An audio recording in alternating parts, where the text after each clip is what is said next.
To my YouTube channel medical and नर्सेसब। मेरा नाम है कीर्ति। सो गाइज, आज के इस वीडियो में हम 1000 MCQs की सीरीज स्टार्ट करने जा रहे हैं। तो यहाँ पर पार्ट फर्स्ट है। यहाँ पर जो भी क्वेश्चन रहेंगे वो आपका अपकमिंग, चाहे राजस्थान CHO का पेपर हो, MP CHO का, या फिर किसी भी स्टेट के लिए CHO का पेपर हो, साथ ही साथ HPSSB का जिनका 4 अक्टूबर को पेपर है, उनके लिए भी ये क्वेश्चन हेल्पफुल रहने वाले हैं।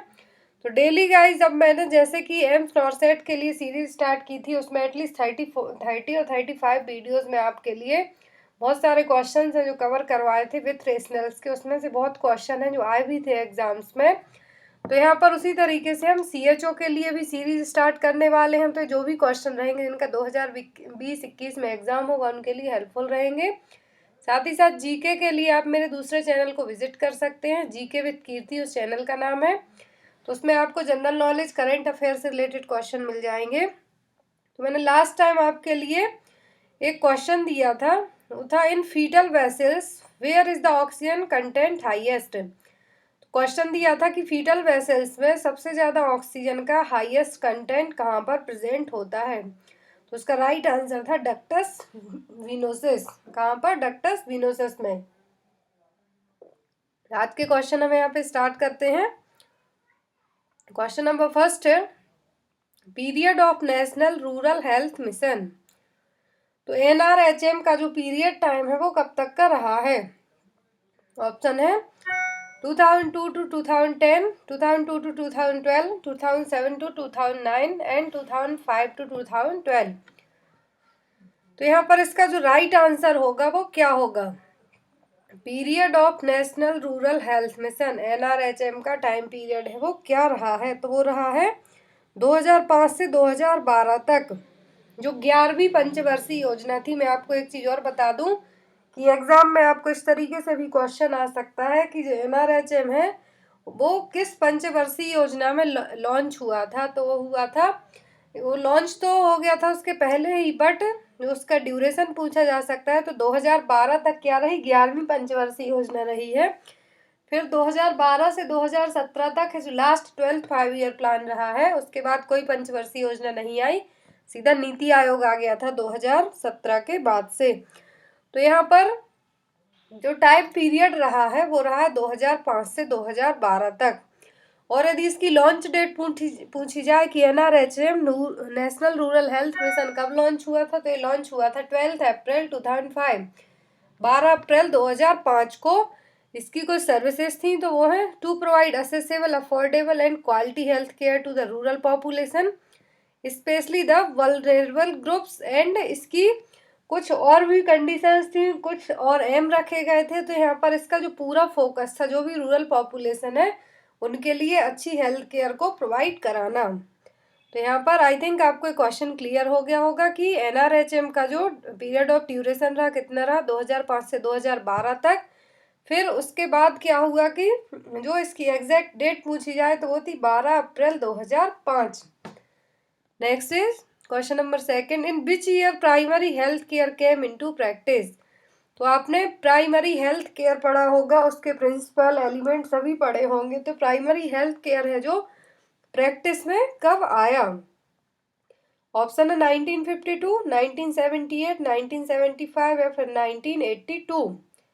तो जो प्राइमरी हेल्थ केयर है प्रैक्टिस में, मतलब कि यूज में आया 1978 को, 1978 को। PSC का यहाँ पर मतलब क्या? Essential health care.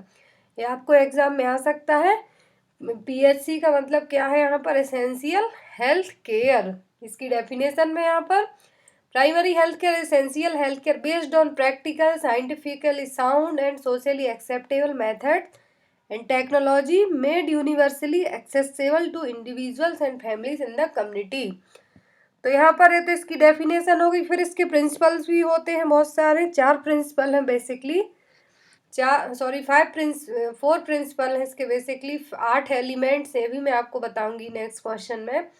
तो यहाँ पर मैंने आपको याद रखना है कि PSC है क्या और कब प्रैक्टिस में आई? 1978 में, अमला अटा डिक्लेरेशन के द्वारा। Next is what is an element of primary health care. तो आपका सिलेबस है जो राजस्थान CHO का, उसमें एक टॉपिक है प्राइमरी हेल्थ केयर पीएचसी। तो पीएचसी में से आपको इसी तरीके के क्वेश्चन आ सकते हैं, या तो उसका एस्टेब्लिशमेंट 1978 में हुआ, ये आ सकता है, या फिर किसके थ्रू हुआ, WHO के थ्रू, या फिर किसी और एजेंसी ने किया, या फिर उसके एलिमेंट्स आ सकते हैं, प्रिंसिपल्स आ सकते हैं। तो इस तरीके से प्राइमरी हेल्थ केयर से आपको क्वेश्चन है जो एग्जाम में आ सकते हैं। तो यहाँ पर क्वेश्चन नंबर 3 है, what is an element of primary health care? Option health education, MCH services, supply of essential drugs, all of the following. तो प्राइमरी हेल्थ केयर के टोटल 8 एलिमेंट हैं, वो मैं भी आपको बताऊंगी। तो यहाँ पर इसका राइट आंसर होगा वो होगा D, all of the following. ये सभी क्या है, प्राइमरी हेल्थ केयर के एलिमेंट्स हैं। ये रहे यहाँ पर 8 एलिमेंट्स हैं जो प्राइमरी हेल्थ केयर के। Provide education, water and sanitation, nutrition, MCH services, maternal and child health, immunization, prevention of endemic disease, treatment and drugs availability. तो ये टोटल 8 प्रिंसिपल हैं प्राइमरी हेल्थ केयर के। आप इस तरीके से इसको एक चार्ट के थ्रू या फिर एक टेबल के थ्रू याद करके रखिए, क्योंकि आपको एग्जाम में आ सकता है। नेक्स्ट है यहाँ पर, in following which is not a principle of primary health care. तो हमने इसकी जो डेफिनेशन क्या है, इसकी स्थापना कब हुई, लॉन्च कब हुआ, साथ ही साथ इसके एलिमेंट्स क्या हैं। अब नेक्स्ट क्वेश्चन है क्वेश्चन 4, प्रिंसिपल कि यहाँ इन पे तो ऑप्शन दिए हैं, इनमें से कौन सा है जो प्राइमरी हेल्थ केयर का प्रिंसिपल नहीं है। ऑप्शन है यहाँ पर equal distribution, environmental hygiene, community participation and focus on prevention. तो यहाँ पर इसके टोटल 5 प्रिंसिपल रखे गए हैं प्राइमरी हेल्थ केयर के। तो यहाँ पर जो ऑप्शन दिए हुए हैं उनमें से ऑप्शन नंबर 2 है जो इन्वायरमेंटल हाइजीन, ये प्राइमरी हेल्थ केयर का प्रिंसिपल नहीं है, क्योंकि प्राइमरी हेल्थ केयर के प्रिंसिपल है इक्विटेबल डिस्ट्रीब्यूशन, मतलब कि कम्युनिटी हेल्थ केयर वर्कर का इक्वल रूप से पार्टिसिपेट करना। सेकंड है कम्युनिटी पार्टिसिपेशन, कम्युनिटी का भी हर एक चीज़ में, हर एक प्रोग्राम में पार्टिसिपेशन होना। Intersectoral coordination, appropriate technology and focus on prevention. तो ये 5 प्रिंसिपल हैं प्राइमरी हेल्थ केयर के, आप लोग याद रखिए, आपको एग्जाम में आ सकते हैं। यदि आप चाहते हैं कि प्राइमरी हेल्थ केयर को मैं और ज़्यादा डिटेल विथ थ्योरी क्लास के साथ पढ़ाऊँ, तो आप लोग प्लीज़ कमेंट बॉक्स करना, मैं वो भी कोशिश करूँगी कि आपको एक एक प्रिंसिपल, एक एक एलिमेंट विथ एग्जाम्पल के बताऊँ।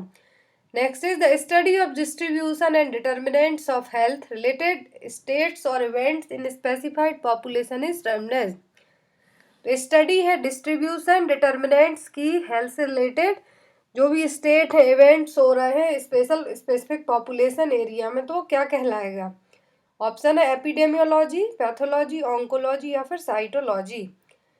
तो पैथोलॉजी तो स्टडी ऑफ पैथोजेंस है जो बैक्टीरिया वायरस है, ऑन्कोलॉजी कैंसर की स्टडी है, साइटोलॉजी सेल्स की स्टडी है। तो यहाँ पर इसका करेक्ट आंसर क्या होगा, ये epidemiology.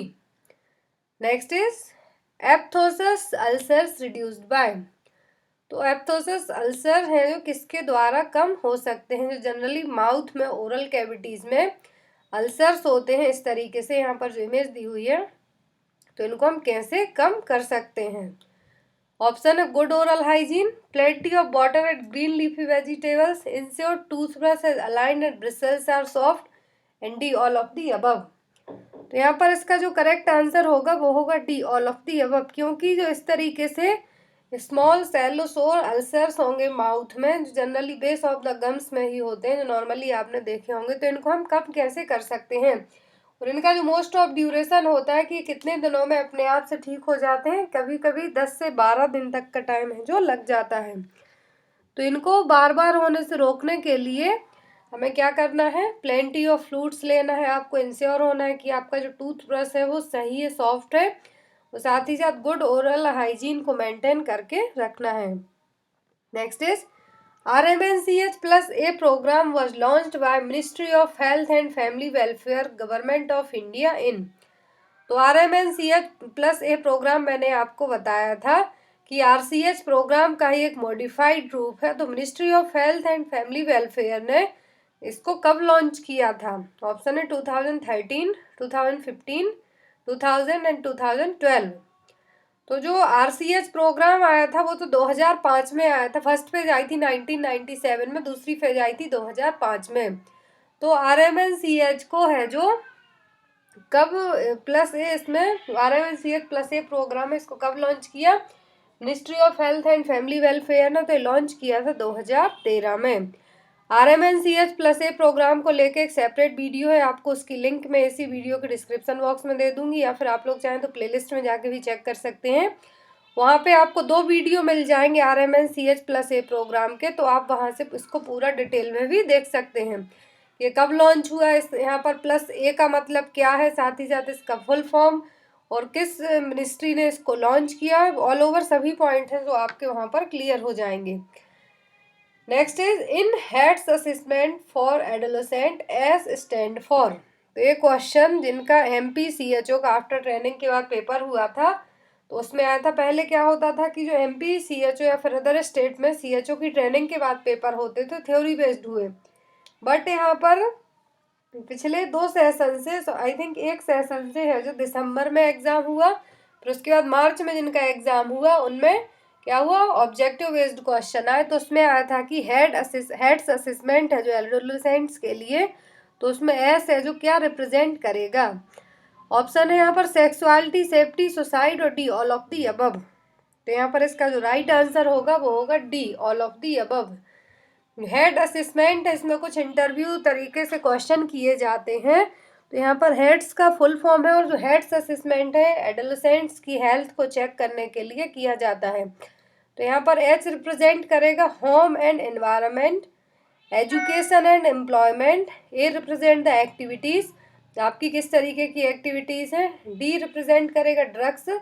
S mean sexuality, suicide और डिप्रेशन। इस तरीके से हेड्स असेसमेंट आपको याद रखना है कि ये किस में किया जाता है, HEADS, तो किया जाता है एडोलेसेंट ग्रुप में। Next is Wilms tumour affect. तो विल्म्स ट्यूमर है किसको अफेक्ट करता है, किडनी, एब्डोमिनल मसल्स, यूट्रस या फिर लिवर। तो विल्म्स ट्यूमर है जो कई बार एग्जाम में आ चुका है, तो जनरली किस बॉडी के किस ऑर्गन को अफेक्ट करता है, तो अफेक्ट करता है किडनीज को। Next is maximum incidence of pertussis is seen in. तो पर्ट्यूसिस का जो मैक्सिमम इंसिडेंस है, मैक्सिमम किस पॉपुलेशन ग्रुप को है जो हो सकती है। ऑप्शन है 0 to 2 year, 3 to 4 years, 0 to 5 years या फिर डी 8 to 12 ईयर्स। तो पर्ट्यूसिस, बूफिंग कफ या फिर 100 डेज कफ, ये सेम एक ही डिसीज के नाम है, बूफिंग कफ, पर्ट्यूसिस या फिर 100 डेज कफ। तो इसके जो इंसिडेंस ग्रुप है वो क्या है, जनरली इन्फेंट्स में एक कंडीशन होती है। तो यहाँ पर इसका करेक्ट आंसर क्या होगा, 0 to 2 ईयर्स। और ये किसके थ्रू होती है, बॉर्डिटेला पर्ट्यूसिस, एक बैक्टीरियल इन्फेक्शन है, तो बॉर्डिटेला पर्ट्यूसिस के थ्रू होता है। और इसके लिए वैक्सीन, जो आपने DPT वैक्सीन पढ़ी है उसी में पर्ट्यूसिस इंक्लूडेड रहता है। तो क्या है, वैक्सीनेशन के थ्रू हम इसको प्रिवेंट भी कर सकते हैं। और पर्ट्यूसिस के यदि अदर नाम आ जाए एग्जाम में, तो मैं whooping cough, 100 days cough. Next is flag sign is a clinical features of which disease. तो फ्लैग साइन है जो किस डिसीज का क्लिनिकल फीचर है, रिकेट्स, पोलियोमाइलाइटिस, मरास्मस या फिर क्वासियोरकर। तो फ्लैग साइन किस तरीके से होते हैं, जो हेयर होते हैं, बाल होते हैं हमारे, तो उनमें फ्लैग जैसे नेचर्स देखने को मिलेगा। और एक कंडीशन देखने को मिलती है क्वासियोरकर में, इस तरीके से यहाँ पर जो इमेज दी हुई है, बीच में फ्लैग में जैसे जो मार्क्स रहते हैं झंडे में, उसी तरीके से यहाँ पर भी कुछ मार्क्स हैं जो हेयर में प्रेजेंट होंगे। तो एक इसमें देखने को मिलते हैं क्वासियोरकर में। Next is contraindicated vaccine in child with history with conversion. इनमें से कौन सी वैक्सीन है जो कॉन्ट्राइंडिकेट रहेगी, जिन बच्चों में कन्वर्जन्स की हिस्ट्री हो। ऑप्शन है diphtheria, pertussis, polio and chicken pox. तो जिन भी बच्चों में कन्वल्जन्स आते हैं, सीजर्स आते हैं या फिर फिट्स आते हैं, उनके लिए पर्ट्यूसिस वैक्सीन नहीं दी जाती। इसीलिए जब भी वैक्सीनेशन होता है बच्चों का, तो उनके पेरेंट्स से है जो बच्चे की पूरी हिस्ट्री ली जाती है। और जिन भी बच्चों को पर्ट्यूसिस की प्रॉब्लम हो तो उनके लिए क्या है, जिन भी बच्चों को कन्वल्जन और फिट्स की प्रॉब्लम हो तो उनको पर्ट्यूसिस नहीं दी जाती है।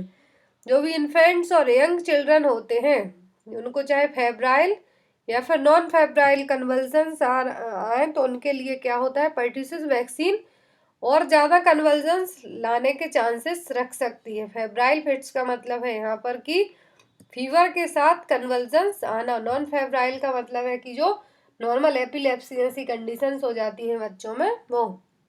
तो पर्टिसिस वैक्सीन क्या कर सकती है, और ज़्यादा कन्वर्जेंस लाने का कारण बन सकती है। इसीलिए जिन भी बच्चों को कन्वर्जेंस की हिस्ट्री हो उनके लिए पर्टिसिस वैक्सीन नहीं दी जाती। Next is what is the priority needs that must include in the care of the child who has having pneumonia. तो कोई बच्चा है उसके लिए क्या प्रायोरिटी नीड रहेगी जिसको निमोनिया की कंडीशन है।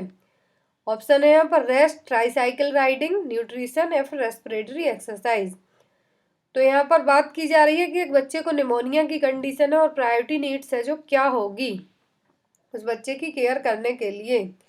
तो यहाँ पर जो अकॉर्डिंग टू ऑप्शन की बात की जाए तो उसके लिए सही जो प्रायोरिटी होगी वो होगी रेस्ट, क्योंकि वो जितना ज़्यादा रेस्ट करेगा तो ऑक्सीजन कंजप्शन भी कम रहेगा बॉडी के लिए, साथ ही साथ मेटाबॉलिक नीड्स हैं वो भी कम रहेंगी। तो इसीलिए यहाँ पर इसका राइट आंसर क्या होगा, ए रेस्ट। रेस्ट क्या करेगा, reduce the needs for oxygen and reduce the metabolic needs. Next is Cramer's rule used for.